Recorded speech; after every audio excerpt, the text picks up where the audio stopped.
BJP प्रवक्ता प्रफुल्ल शाह देव कहते हैं, झारखंड में एक ही मुद्दा है, परिवर्तन और जेएमएम। कांग्रेस सरकार से राहत जो झारखंड के इतिहास की सबसे भ्रष्ट सरकार है। राज्य में महिलाएं सुरक्षित नहीं हैं, युवा बेरोजगार हैं, जनता बदलाव चाहती है और एनडीए गठबंधन 2/3 बहुमत के साथ झारखंड में सरकार बनाई। देखिए, पूरे राज्य में एक ही मुद्दा है और पहले चरण के 43 सीटों पर एक ही मुद्दा था और दूसरे चरण में भी एक ही मुद्दा है, वो है परिवर्तन और मुक्ति।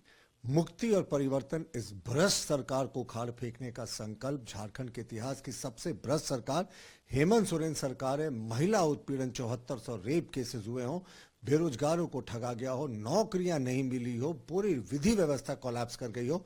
जनता परिवर्तन चाह रही है और एनडीए गठबंधन 2/3 से ज्यादा सीटों पर चुनाव जीतकर सत्ता में वापस आ रहा है और साहब परिवारवाद के खिलाफ भी हमारी मुहिम है।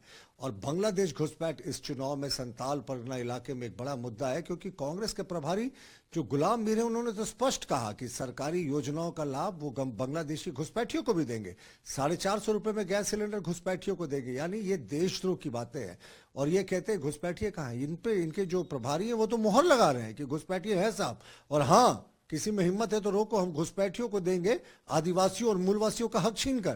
तो यही इनकी सोच है और जनता परिवर्तन चाहती है। घुसपैठियों की बात कहा आपने, लेकिन वही कांग्रेस के राष्ट्रीय अध्यक्ष मल्लिकार्जुन खड़गे प्रेस कॉन्फ्रेंस कर कहते हैं कि घुसपैठिए अगर आ रहे हैं तो उसकी सारी जवाबदेही केंद्र सरकार और बॉर्डर सिक्योरिटी यहाँ के घर बरगलाने की कोशिश करते हैं। देखिए, मल्लिकार्जुन खड़गे साहब से हम कहेंगे कि एक बार जरा थोड़ा सा बैकरूम अपना हिसाब किताब कर लें ऐसे बयान देने से पहले, क्योंकि ये जो जनगणना के आंकड़े हैं ना 1951 से 2011 के बीच के, खड़गे साहब, और उस समय 85% केंद्र में कांग्रेस की ही सरकार थी। बीएसएफ भी आप ही के जिम्मे में था। और घुसपैठ का उसी समय का आंकड़ा है जब संथाल परगना में 16% आदिवासी घट गए और 14% मुसलमान बढ़ गए। और अब तो आपके प्रभारी मीर साहब ने भी थप्पा लगा दिया कि साहब घुसपैठिए हैं। उन्होंने कहा कि हम घुसपैठियों को भी 450 रुपए में सिलेंडर देंगे। यानी सरकारी योजना का लाभ वो घुसपैठियों को दे रहे हैं। आदिवासियों का हक छीनकर, मूलवासियों का हक छीनकर वो घुसपैठियों को यहाँ योजनाओं का लाभ देंगे।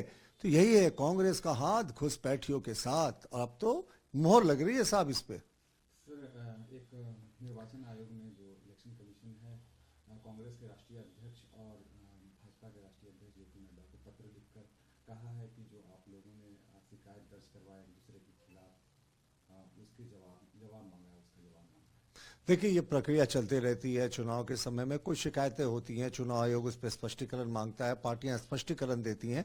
लेकिन जिस तरीके के विषाक्त बोल इस बार जो गठबंधन के नेता है, सत्ताधारी गठबंधन के, उनके बोल रहे हैं, मुख्यमंत्री हेमंत सोरेन भाजपा की तुलना कोबरा से कर रहे हैं, कह रहे जहरीला है।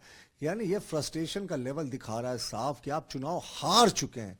और जहरीला वातावरण तो मुख्यमंत्री जी आपने पैदा कर रखा है। यहाँ पर सिर्फ मुस्लिम वोट बैंक के तुष्टीकरण के कारण आपने सनातनियों का अपमान किया, आदिवासियों का अपमान किया, और घुसपैठियों को तो आपकी सरकार में जो है वो जमाई का दर्जा प्राप्त है। तो ये जो प्रक्रिया है चुनाव आयोग की, ये चलती रहती है चुनाव में, और हमने भी जवाब देने का निश्चय कर लिया है।